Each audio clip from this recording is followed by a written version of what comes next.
সব বন্ধুরা দেখতে পাচ্ছ আমি এই সময় কবুতর খাওয়াচ্ছি।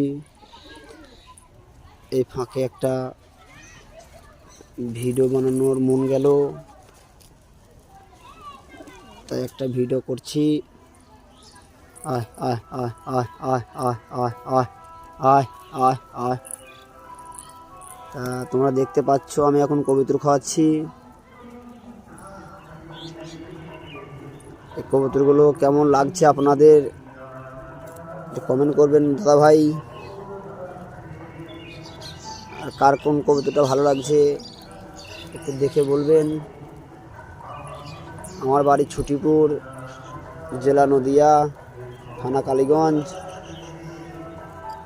তা আমাদের গ্রামে যদি কেউ আমার ভিডিও দেখে থাকো তা একটু কমেন্ট করে বলবেন। দেখতে পাচ্ছ আমার কবুতর।